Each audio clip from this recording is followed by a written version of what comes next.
warahmatullahi wabarakatuh.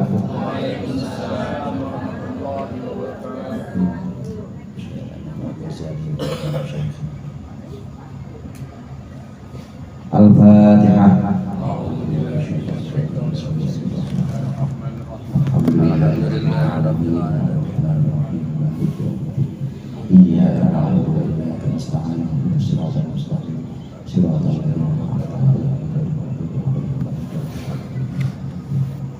Alhamdulillahi jalla wa ala, wassalatu wassalamu ala sayyidina Muhammadin alladhi ikhtassallahu bihi fadailah wa ala alihi wa ashabihi alladhina nalu darajatil ula. Amma ba'du, fa inna asdaqal hadithi kitabullah wa khairul hadi hadi Muhammadin sallallahu alaihi wasallam wa syarrul umuri muhdatsatuha wa kullu muhdatsatin bid'ah wa kullu bid'atin dhalalah.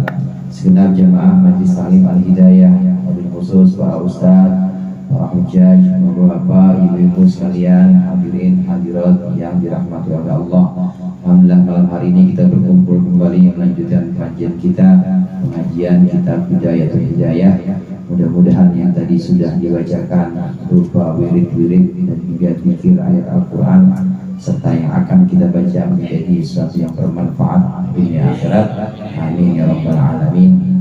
Melanjutkan pembahasan kitab Bidayatul Hidayah. Kalau kita sudah belajar atau sudah mengetahui tentang adabnya orang alim, kemarin ada 17.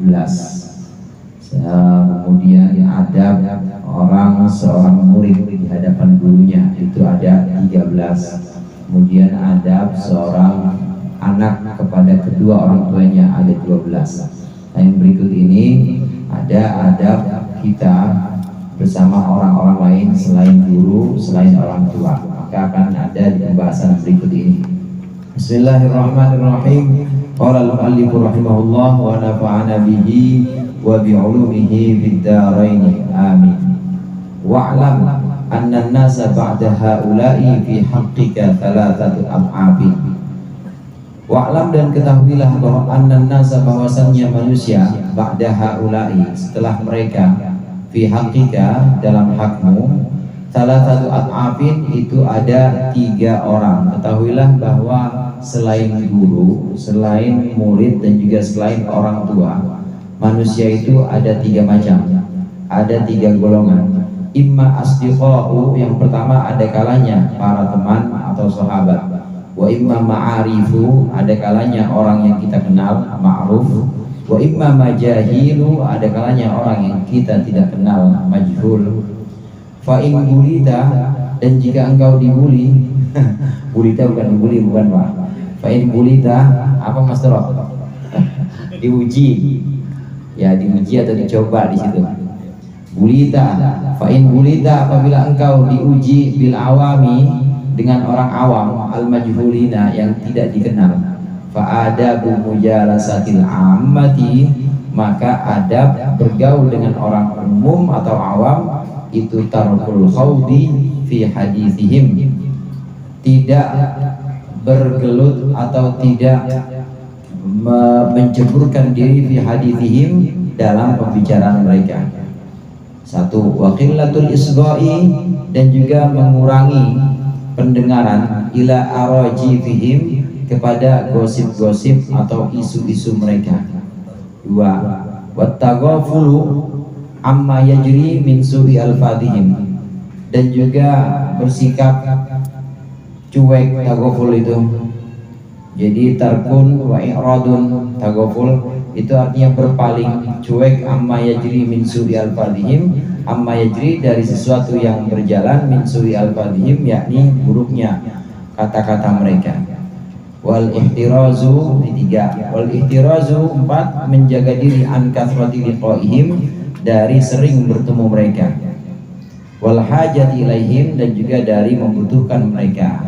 4. Yang kelima, wat tanbihu, dan mengingatkan ala munkaratihim, atas kemungkaran atau atas kezaliman mereka, kesalahan mereka, mengingatkannya bil lutfi, dengan lembut.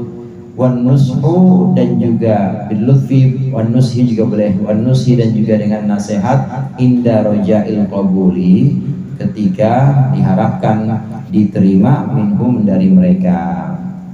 Ada 5 kalau di sini, kalau kita hitung ada 5 adab. Manusia itu selain guru, selain murid, selain orang tua, itu ada 3 macam. Yang pertama ada teman. Kayak kita semua kan teman semua ini ya. Teman semua, teman-teman atau sahabat-sahabat yang memang kita kenal orangnya. Kita tahu namanya, kita juga kadang juga tahu tempat tinggalnya, bahkan lebih dalam lagi. Ini namanya asdiqo. Ini teman-teman ini. Kemudian yang kedua, ada orang ya, yang hanya sekedar kenal saja. Ma'arif itu artinya orang yang kita kenal. Jadi nggak akrab kita, tapi kita kenal.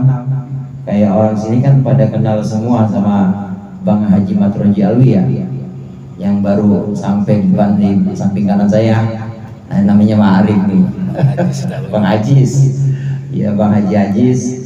Ini namanya ma'arif atau ma'ruf, orang yang kenal, hanya sekedar kenal saja. Kemudian satu lagi, ada orang yang tidak kita kenal sama sekali. Kita nggak kenal sama sekali. Ini 3 jenis orang. Pertama kali yang oleh Imam Ghazali dijelaskan bagaimana adab kita seharusnya pada mereka. Pertama kali yaitu adab kita kepada orang-orang awam atau orang umum yang kita nggak kenal. Nggak tahu ibu-ibu main Facebook nggak bu? Di media sosial tuh banyak orang-orang yang kita nggak kenal. Di media sosial seperti Instagram atau Facebook atau Twitter itu banyak orang-orang yang nggak kenal. Tahu-tahu minta kenalan aja sama kita. Ustaz Maman, kadang-kadang namanya aneh-aneh. Ada yang namanya Pur sayang selalu. Mas Pur. Ada yang namanya Toro Abu Janda. Macem-macem pokoknya di media sosial itu. Kita nggak kenal tapi dia minta pertemanan sama kita, terima aja. Ini orang-orang awam yang kita nggak kenal, majhul. Sebenarnya kita nggak kenal mereka, benar-benar tidak mengenal. Nah, bagaimana dengan orang yang kita tidak kenal? Namanya aja bahkan kita nggak kenal, tapi kita sering ketemu sama mereka. Ini adabnya ada 5. Yang pertama, hendaknya terhadap orang yang kita tidak kenal betul dengan mereka, hendaknya kita jangan terlalu gubris atau jangan terlalu menyelami omongan-omongan mereka. Jangan terlalu ikut pembicaraan mereka. Misal ada orang ngomongin kita dan kita nggak tahu yang ngomongin tuh orang RT 11. Kita nggak tahu siapanya, katanya pengajian sih begitu. Pengajian masa bawa apa sama ibu-ibu campur. Dan campur gimana? Orang ibu-ibu bangkunya sendiri, kagak ada yang di bangku. Kan nggak campur namanya, beda masing-masing bangkunya. Tapi diomongin mulu, diemin aja. Maksudnya jangan terlalu kebawa. Al-khawdu di sini jangan terlalu kita tercebur, menyelam, kemudian sampai kita memikirkan pembicaraan. Jangan. Ini orang yang kita kenal, biarin aja dia ngomong apa aja. Orang nggak kenal kita ini, kita juga nggak kenal sama dia juga nggak tahu siapa kita sebenarnya. Ini adab yang pertama. Jangan terlalu gubris omongan mereka. Hadis di sini cerita atau omongan mereka, komentar mereka itu jangan terlalu digubris. Komentar ini di dunia nyata, kadang di dunia maya lebih sadis lagi komentarnya. Netizen kan komentarnya malah sadis lebih kejam lagi. Jangan terlalu menceburkan diri atau jangan terlalu mengambil hati omongan mereka. Ini yang pertama. Kemudian yang kedua, kurangi mendengarkan gosip-gosip atau omongan-omongan jelek mereka terhadap kita. Nggak usah didengerin maksudnya. Jangan malah dicari-cari bu, pak. Harusnya kita nggak tahu, tapi kita malah nanggak. Gimana? Tadi kerja bakti, apaan kata dia? Malah nyari itu namanya, apaan kata dia? Saya kerja bakti pakai baju baru, diomongin gak sama dia? Jangan, biarin aja. Kurangi mencari tahu, kurangi juga mendengarkan pembicaraan orang-orang yang kita nggak kenal. Singkatnya, untuk orang yang tidak kenal ini, pokoknya apapun yang keluar dari ucapan mereka, mulut mereka, itu nggak usah terlalu dimasukkan hati. Yang pertama tadi. Yang kedua, jangan terlalu masukkan telinga juga. Artinya udah tutup aja, tutup. Kuping kita ditutup, nggak perlu mendengarkan pembicaraan mereka. Gosip-gosip, desas-desus yang mereka omongkan tentang diri kita, biarin aja. Yang ketiga, terhadap orang yang nggak kenal, kalau kita mendengar buruknya ucapan mereka, cuekin aja. At-taghaful ini cuekin, balik kanan, dan gak usah diladenin, gak usah ditanggapin, biasa-biasa aja. Artinya ya dia mau ngomong apa kek, biarin aja. Dia mau komentar apa, gak usah dipikirin, dan juga gak usah ditanggapin.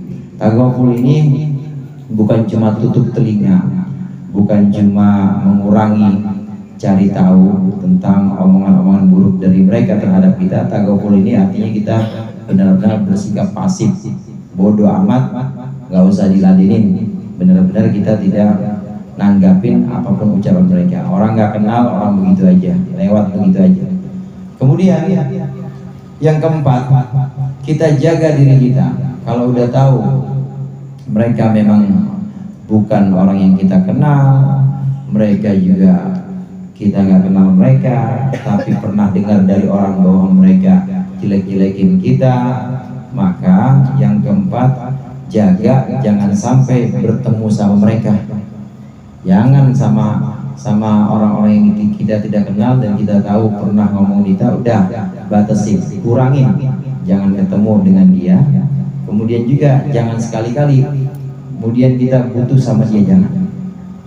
Orang RT 11 tadi nih ngomongin kita misalnya, kita nggak pernah dengar langsung, biasanya orang kita nggak kenal, kita dengar dari orang lain. Kan kalau duit kalau dititipin kurang, tapi kalau omongan dititipin nambah. Tadinya mah bilangnya cuma komen sama sarungnya doang, sarung sih second katanya begitu. Ini nambahin, dia mah bukan cuma second, kadang-kadang minta juga dia, kalau second masih bayar, ini mah enggak, lalu minta itu kan tambahin namanya. Ini kalau kita udah tahu seperti ini, jangan ketemu sama orangnya. Nggak tahu, jangan ketemu dan jangan kita cari-cari mana sih orangnya, ada 11, jangan, dah kurangin ketemu sama mereka. Dan juga jangan juga kita butuh pada mereka, jadi bela-belain buat mampir atau bela-belain untuk cari tahu siapa sumber omongan ini, itu sih jangan. Ini yang keempat. Kemudian yang kelima, ini perlu upaya. Yang kelima ini perlu kearifan, karena di sini mengingatkan kalau memang udah bisa menahan diri kita udah bisa menjaga emosi kita, perasaan-perasaan kita, ya kita nggak benci sama dia, ya kita nggak senang juga sama dia, sama orang yang nggak kita kenali, yang cerita-ceritanya ada sampai ke kuping kita, jelek-jelekin kita. Kalau kita udah bisa mengatur emosi kita udah bisa mengatur jiwa kita, maka boleh kita memberikan pengingat atau nasihat kepada dia. Dan perlu diketahui di sini, nasihat tanbih. Tanbih itu artinya pengingat untuk mereka. Ini perlu kita sampaikan dengan lembut, bil lutfi wan nushi, dengan lembut dan juga dengan nasihat yang baik. Bapak Ibu hadirin hadirat rahimakumullah, mungkarat atau kemungkaran. Ini mungkarat jamaknya mungkar. Rasulullah sallallahu alaihi wasallam bersabda, man ra'a minkumul munkara falyughayyirhu biyadihi, fa illam yastati fa bi lisani, fa illam yastati fa bi qalbihi. Barang siapa di antara kalian yang melihat kemungkaran, maka ubahlah dengan tangannya. Tangan ini kinayah atau kiasan untuk kekuasaan. Yang bisa mengubah kemungkaran, dosa-dosa kemaksiatan dengan tangan, ini orang-orang yang memang memiliki kekuasaan seperti Pak Lurah atau Pak Camat, Pak RW atau Pak RT. Itu punya kekuatan. Dia punya kekuatan buat ngelarang orang. Kalau orang dibilangin sama Pak RW, dipanggil ke kantor, kemudian diam, udah RT, udah jangan begitu-gitu lagi. Kalau masih begitu lagi, coret dari daftar warga pokoknya. Ini namanya, ini namanya dengan tangan, secara paksa bisa menegur dia keras dengan tegas. Tapi kalau nggak bisa, fabi lisani. Kalau nggak bisa, dengan lisan. Mengubah kemungkaran dengan lisan ini kerjanya para alim atau ulama, Guru-guru, orang tua terhadap anaknya, guru terhadap muridnya, ini bisa dengan lisan, jadi diberikan nasihat. Nah kalau nggak bisa juga baru pakai hati. 4 tadi, yang pertama kita harus diam saja, kurangi berinteraksi dengan mereka, cuekin aja, itu hati semua, main hati semua. Jadi yang penting kita jangan terlalu mikirin dan juga jangan masukin hati, tapi dalam hati aja kita nggak setuju kalau mereka begitu. Ini al-aful iman atau iman yang paling lemah. Jangan terus setuju, nggak boleh juga kita lemah terus setuju. Artinya setuju di sini udah diomongin al-hidayah, udah dijelek-jelekin, tapi kita malah iya emang begitu, hidayah mah ngikutin tanamnya, ikut menyelam juga. Emang begitu, saya udah bayar, belum dikata bayar, nggak dicatat-catat, namanya ikut terseret harus berbicara mereka, jangan. Padahal sumbernya kita nggak tahu, orang yang nggak kita kenal. Kita harus minimal dalam hati nggak setuju, cuekin aja, dan kita nggak setuju kalau mereka begitu. Ini yang paling lemah, mengubah kemungkaran. Kalau bisa ya dengan lisan. Kalau emang kebetulan dia punya kekuatan, punya kekuasaan, misalnya seperti RW atau lurah, maka dengan kekuatannya bisa memberikan sanksi-sanksi. Nah kalau yang pertengahan ini, yang dengan lisan, hendaknya dengan lisan ini kita bisa. Ini pun hadirin, kalau kita yakin bahwa mereka akan menerima nasihat kita. Kalau ada keyakinan sepertinya ini orang bisa kita nasihatin, kita ajak ngopi bareng. Emang apa Pak? Bapak tahu al-hidayah dari mana? Saya mah denger-denger doang. Oh denger-denger doang. Ini ngaji nih, ngajinya malam minggu. Yuk kita datang yuk, kita dengar pengajiannya. Orang ngaji biasa aja Pak, ngaji ping, ngaji kuping. Bapak nggak pakai kitab juga apa-apa. Iya, emang begitu ya? Iya begitu. Terus habis ngaji ada nasi ulam Pak, pasti ada. Jadi faslun fin nasi ulamun. Pasalnya tuh. Pasal tentang nasi ulam. Oh gitu ya, ada. Akhirnya dia jadi seneng tuh. Dia jadi tertarik dengan pengajian. Ini dengan cara memberikan nasihat.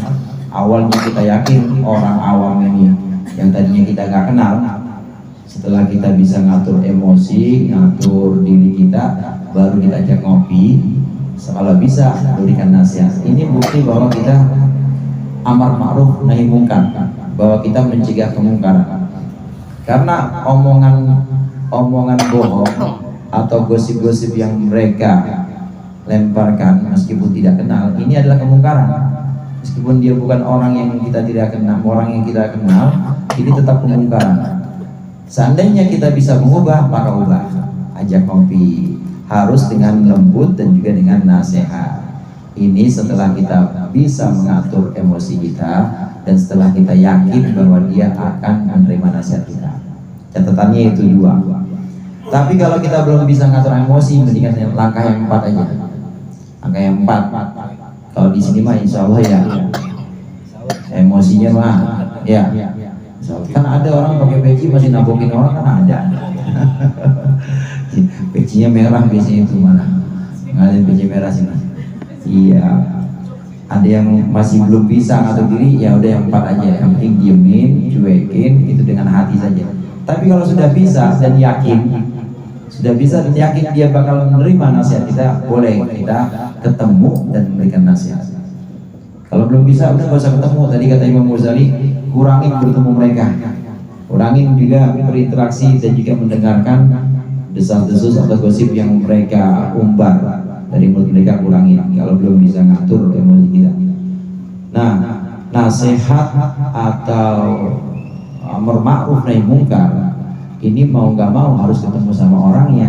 Oleh kita melaksanakannya mau nggak mau kita akan ketemu dengan orang ini.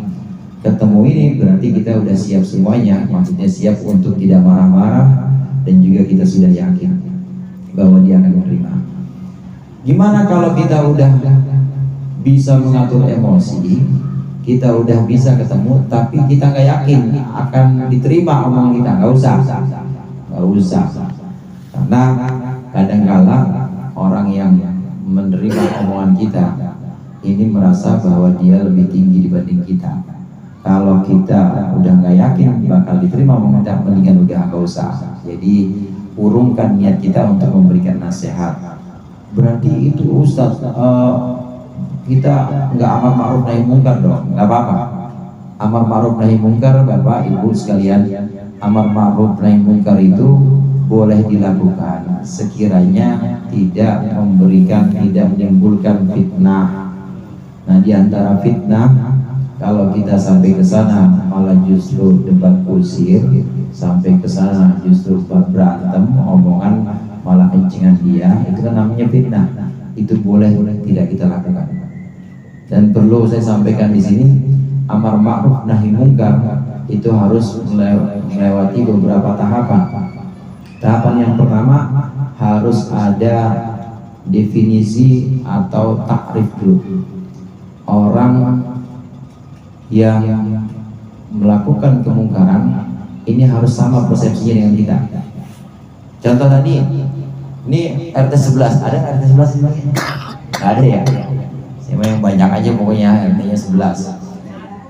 Ini orang RT 11 yang ngomong ini harus punya persepsi atau pandangan yang sama bahwa ngegosip atau gibah itu dosa. Harus begitu, samakan. Sebab kalau dari awal belum ada sosialisasi, belum ada takrif, pengenalan bahwa gibah itu dosa, mereka nggak bakal menerima omongan kita. Harus sama-sama. Ini yang pertama, harus ada takrif atau definisi. Kemudian yang kedua, baru dilakukan dengan ini, dengan omongan, dilakukan dengan omongan yang tegas dan keras.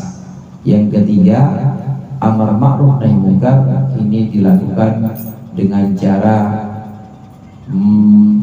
memberikan kekuatan seperti kekuatan tangan di sini ya, dengan kekuatan. Kemudian yang keempat, ini baru dengan nasihat. Nah, kita yang bukan pemegang kekuasaan, bukan pemangku kekuasaan, RW juga bukan, lurah bukan, dan kita nggak punya aparat untuk menegakkan amar ma'ruf nahi mungkar, maka hanya boleh melakukan yang keempat doang, nasihat. Kalau mau bareng-bareng sama pemerintah, sama-sama nasihatin aja. Nah, yang ketiga dan yang pertama itu adalah tugas pemerintah. Tugas kita hanya memberikan nasihat. Kita nggak boleh terus memberikan semacam persekusi. Kita persekusi, datangin rame-rame sama Al-Hidayah di RT 11, nggak boleh. Itu justru akan menimbulkan fitnah.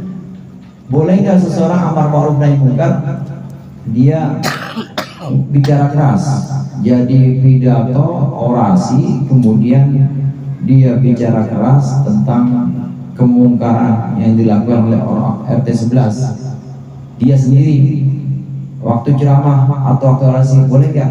Boleh, itu pun kalau keselamatannya yang terancam hanya keselamatan dirinya.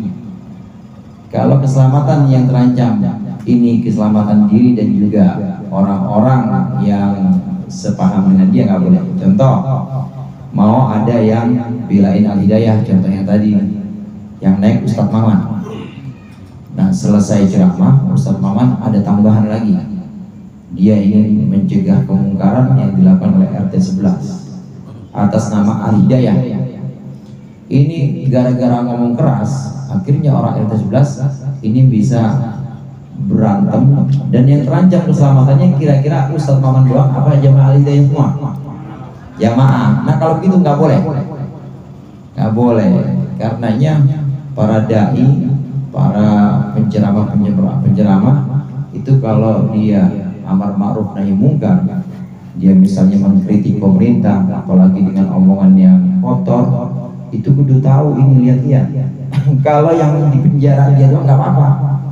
Ini masalahnya yang terancam keselamatannya, yang di penjara, ya anak buahnya, panitianya apalagi yang di penjara. Dia sendiri nggak apa-apa, selamat kabur. Justru ini menimbulkan fitnah, nggak boleh berarti. Terus bagaimana? Yang adem-adem aja udah. nasihat. Tugasnya orang alim ya nasihat, kecuali kalau dia memang mau bantu pemerintah ya segi untuk memberi arah atau bagian bantuan seorang alim kepada pemerintah ya dari segi nasihat itu, bukan dari segi memberikan persekusi kemudian razia atau ya sweeping, bukan dengan cara itu, karena itu ada tugasnya masing-masing. Itu tugasnya al-imam atau imamah, pemerintah dan juga aparatnya, tugasnya di situ. Ini amar ma'ruf nahi munkar. Demikian juga kita, apalagi terhadap orang-orang yang kita tidak kenal, orang yang bukan saudara kita, bukan kerabat, dan juga bukan sahabat kita. Kita nggak bisa bersikap keras. Itu orang yang tidak kenal, harus kita perhatikan adab-adabnya di sini. Boleh kita memberikan nasihat, harus dengan nasihat yang lembut dan juga nasihat yang bijak, dan juga tentunya dipertimbangkan apakah sudah emosi kita atau secara psikis kita ini udah bisa diatur atau belum kemarahan kita. Yang kedua juga harus melihat apakah akan diterima omongan kita atau enggak. Ini mempertimbangkan itu semua. Kalau dengan pertimbangan matang, maka akan bisa kita lakukan amar ma'ruf nahi munkar. Ini jenis orang yang pertama, saudara. Orang yang pertama, orang yang kita nggak kenal. Alhasil, orang yang tidak kenal, yang kita tidak mengenal mereka, kalau terjadi omongan-omongan atau kita diuji, dicoba dengan kesabaran kita terhadap sikap mereka, maka kita harus menengok 5 ini, harus menengok 5 sikap ini. Kalau kita lagi diuji, dicoba, sabar nggak kita dengan omongan orang-orang yang nggak kita kenal, netizen atau follower atau subscriber di IG atau di YouTube, komennya macam-macam, orang nggak kenal aja, maka lihat 5 ini, lihat 5 adab ini. Kemudian baru Imam Ghazali masuk kepada yang kedua, yaitu jenis orang yang kedua adalah sahabat-sahabat atau saudara-saudara yang kita kenal. Insya Allah ini kita lanjutkan pertemuan yang akan datang. Mudah-mudahan bermanfaat. Kurangnya mohon maaf. Wallahul muwaffiq ila aqwamit thoriq. Wassalamualaikum warahmatullahi wabarakatuh.